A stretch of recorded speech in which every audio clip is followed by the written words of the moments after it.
Hello everyone, hope all of you are doing great. Welcome back to my channel.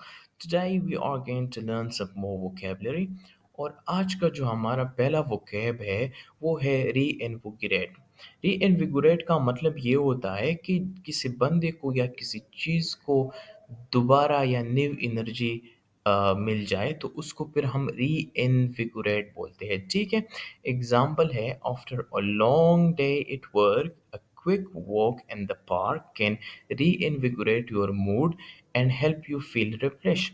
कि पूरी दिन के काम करने के बाद जब एक बंदा जो है ना पार्क में एक वॉक कर देता है, ठीक है, तो उससे उनका मूड जो है ना दोबारा इनर्जाइज हो जाता है और वो फिर रिफ्रेश फील कर देता है। ठीक है, तो रीइन्विगोरेट का मतलब ये होता है कि जब किसी बंदे को या किसी चीज़ को न्यू एनर्जी मिल जाता है, ठीक है, वो दोबारा एनर्जाइज हो जाता है।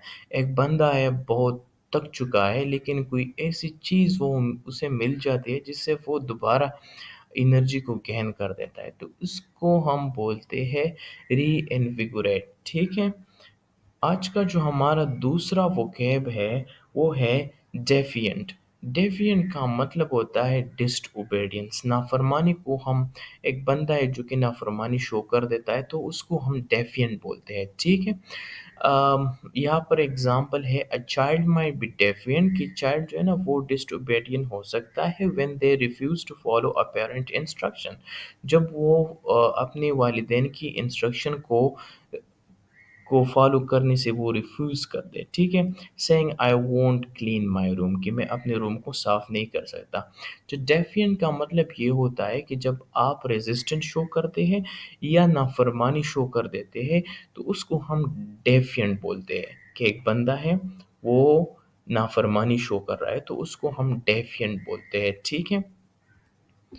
आज का जो हमारा तीसरा वोकैब है वो है स्टैंड ऑफ। स्टैंड ऑफ इस तरह की सिचुएशन को कहते हैं जहाँ पर दो अपोजिंग पार्टी, दो मुख्तलिफ पार्टी जो है ना वो सॉल्यूशन तक ना पहुँचे, वो एग्रीमेंट तक ना पहुँचे, ठीक है? तो इस तरह की सिचुएशन को फिर हम स्टैंड ऑफ सिचुएशन बोलते हैं। एक इस तरह सिचुएशन जहाँ पर दो अपोजिंग पार्टी लेट्स सपोज एक प्रॉब्लम को सॉल्व करने के लिए बैठे होते हैं लेकिन वो उस प्रॉब्लम को सॉल्व नहीं कर पाते, तो इस तरह की सिचुएशन को हम स्टैंड ऑफ सिचुएशन बोलते हैं। ठीक है, एग्जाम्पल है during the negotiation both sides remain firm in their position resulting in a stand off that lasted for several hours without any progress। कि नेगोशिएशन के दौरान, ठीक है, दोनों जो पार्टी थी वो अपने-अपने पोज़ीशन में रहे, अपने-अपने पोज़ीशन में पे रहे और जिसकी वजह से एक स्टैंड ऑफ सिचुएशन क्रिएट हुआ, जिसकी वजह से एक इस तरह सिचुएशन क्रिएट हुआ कि कई घंटों के लिए कोई रिज़ॉल्यूशन की चांसेस नहीं थे विदाउट एनी प्रोग्रेस। तो स्टैंड ऑफ का मतलब ये होता है एक इस तरह सिचुएशन जहाँ पर दो अपोजिंग पार्टीज बैठे होते हैं किसी मसले के हल के लिए, लेकिन वो एग्रीमेंट तक, वो सोल्यूशन तक, वो हल तक नहीं पहुँच सकते, तो इस तरह की सिचुएशन को फिर हम स्टैंड ऑफ सिचुएशन बोलते हैं। सही है, आज का जो हमारा चौथा वोकैब है वो है बैकड्रॉप। बैकड्रॉप का क्या मतलब होता है? बैकड्रॉप का ये मतलब होता है कि आप किसी इवेंट जो कि अभी वाक़या है, ठीक है? एक इवेंट आकर है, ठीक है? और उसके खिलाफ आप एक बैकग्राउंड सीन को या बैकग्राउंड सेटिंग को क्रिएट कर रहे होते हैं, तो उसको हम बैकड्रॉप बोलते हैं। बैकड्रॉप को हम दूसरे मीनिंग में भी इस तरह इस्तेमाल कर सकते हैं, जब किसी सिचुएशन पे, किसी हालात पे जो है ना कॉन्टेक्स्ट या एनवायरनमेंट की इन्फ्लुएंस हो, ठीक है? तो उसको भी हम बैकड्रॉप बोलते हैं, ठीक है? एक सिचुएशन है जिस पे कॉन्टेक्स्ट की या एनवायरनमेंट की क्या है असर है, तो उसको भी हम बैकड्रॉप बोलते हैं। तो बैकड्रॉप का क्या मतलब है? बैकड्रॉप का मतलब ये है कि जब आप एक इवेंट के खिलाफ, ठीक है, कोई बैकग्राउंड सेटिंग या सीन को क्रिएट कर देते हैं तो उसको हम बैकड्रॉप बोलते हैं। ठीक, एग्जाम्पल है in a play the backdrop might be a painted scene of a city skyline providing a visual context for the story. कि जो ड्रामा था, जो प्ले था, वो कहता है कि जो शायद जो बैकड्रॉप था, मीन जो कि बैकग्राउंड सेटिंग या सीन था, ठीक है, वो क्या था, वो जो सिटी स्काईलाइन की का सीन है, तो वो कह रहा है कि ये सीन जो है ना, ये एक्चुअल में बैकड्रॉप है, ये पूरी स्टोरी की बैकग्राउंड आपको प्रोवाइड करता है, ठीक है। तो इसको फिर हम बोलते हैं backdrop. In a broader sense, you might say the economic backdrop of the country influenced the election result. और इकोनॉमिक, देखिए इकोनॉमिक बैकग्राउंड बैकड्रॉप क्या है, कि इकोनॉमिक बैकड्रॉप मीन की इकोनॉमिक जो बैकग्राउंड है कंट्रीज की, तो वो डेफिनेटली इलेक्शन की रिजल्ट को इन्फ्लुएंस कर सकते हैं, ठीक है। तो बैकड्रॉप का क्या मतलब है? बैकड्रॉप का ये मतलब है कि जब आप किसी इवेंट के लिए किसी बैकग्राउंड सेटिंग को या सीन को क्रिएट कर देते हैं, तो उसको हम बैकड्रॉप बोल देते हैं, ठीक है। या उस सिचुएशन को हम बैकड्रॉप बोल देते हैं जिस पर कॉन्टेक्स्ट या इन्वायरमेंट की इन्फ्लुएंस हो, तो उसको फिर भी हम बैकड्रॉप बोलते हैं, ठीक है। आज का जो हमारा पांचवा वोकैब है वो है फ्लैश पॉइंट। और फ्लैश पॉइंट का मतलब ये होता है कि एक क्रिटिकल सिचुएशन या क्रिटिकल मूवमेंट, एक ऐसा क्रिटिकल सिचुएशन या क्रिटिकल हालात जिसको हम बोल देते हैं, जो कि क्राइसिस की तरफ जा रहे हो, जो कि कॉन्फ्लिक्ट की तरफ जा रहे हो, तो उस सिचुएशन को, उस मूवमेंट को हम फ्लैश पॉइंट बोलते हैं, ठीक है। फ्लैश पॉइंट हम किसे कहते हैं? हम फ्लैश पॉइंट हम इस तरह की सिचुएशन को, इस तरह की मूवमेंट को बोल देते हैं जो कि क्राइसिस की तरफ जा रहा हो, ठीक है, जो कि बहुत ज़्यादा कॉन्फ्लिक्ट की तरफ जा रहा हो, तो उसको हम फ्लैश पॉइंट बोल देते हैं, ठीक है। एग्जाम्पल है, a political protest can be a flash point, कि जो पॉलिटिकल प्रोटेस्ट था वो हमारे साथ क्या था, एक फ्लैश पॉइंट था, एक इस तरह सिचुएशन था, एक इस तरह मूवमेंट था जो किस क्राइसिस की तरफ जा सकता था, ठीक है। If a small incident like a disagreement between a protester and police suddenly ignite widespread violence, कि let's suppose a small agreement, a disagreement आ जाता प्रोटेस्टर के दरमियान और पुलिस के दरमियान, तो ये एक फ्लैश पॉइंट बन सकता था, सिचुएशन जो है ना वो क्राइसिस और कॉन्फ्लिक्ट की तरफ जा सकते थे, ठीक है। तो फ्लैश पॉइंट का क्या मतलब होता है?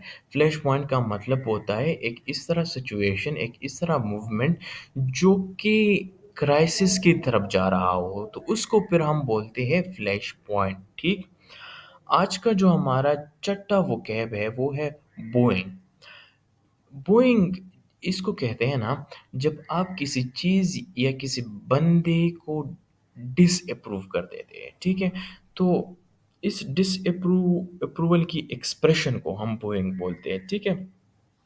ये इस तरह होता है ना, कि जब आप एक बंदे या किसी चीज़ को डिसअप्रूव कर देते हैं और उसके लिए आप बू का साउंड निकालते हैं, तो उस इस एक्सप्रेशन को हम फिर बोइंग बोलते हैं।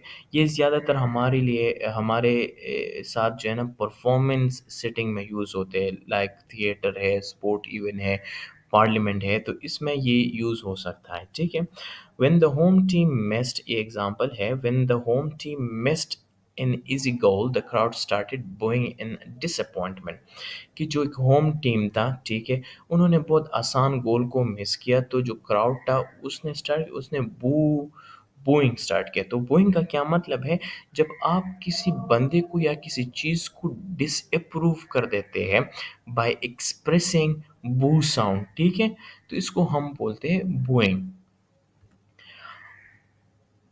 आज का जो हमारा सातवां वोकैब है वो है एस्टेंसिबल। एस्टेंसिबल का मतलब ये होता है कि एक चीज़ है जो कि बज़ाहिर आपको सही लगे, जो कि बज़ाहिर आपको ट्रू लगे, लेकिन ज़रूरी नहीं है कि वो हकीकत में भी उस सिचुएशन को, उस हालात को ज़ाहिर कर रहे हो या सही हो, ठीक है? देखिए, एक ऐसा चीज़ जो कि बज़ाहिर आपको तो सही लगे, आपको ट्रू लगे, लेकिन ज़रूरी नहीं है कि वो सही सिचुएशन को रिफ्लेक्ट कर दें, वो सच्चाई को रिफ्लेक्ट कर दें। तो इसको फिर हम बोलते हैं ऑस्टेंसिबल। एग्ज़ाम्पल है, the ostensible reason for her absence was illness, but many suspect she was avoiding the meeting. Mean जो अस्टेंसिबल रीज़न था, जो बज़ाहिर जो रीज़न था उनकी एब्सेंसी का, वो क्या था? वो इलनेस था, वो बीमार थी। लेकिन बहुत लोग ये सस्पेक्ट कर रहे थे कि वो जो है ना मीटिंग को अवॉइड कर रही है, ठीक है? तो अस्टेंसिबल का मतलब ये होता है कि एक चीज़ बज़ाहिर सही लगे, ठीक है, वो ट्रू लगे, लेकिन ज़रूरी नहीं है कि वो एक्चुअल सिचुएशन को या ट्रुथ को ज़ाहिर करे। तो इसको फिर हम बोलते हैं ऑस्टेंसिबल। आज का जो हमारा आखिरी वोकैब है, वो है जंक्शन। जंक्शन उस पॉइंट को कहते हैं जहाँ पर 2 चीज़ें एक दूसरे को क्रॉस कर देते हो, ठीक है? तो उस पॉइंट को फिर हम जंक्शन बोलते हैं, ठीक है? एग्ज़ाम्पल है in a story the junction between the climax and the resolution, कि क्लाइमेक्स और रिज़ॉल्यूशन की जो जंक्शन है, जहाँ पर ये क्रॉस कर देते हैं एक दूसरे को।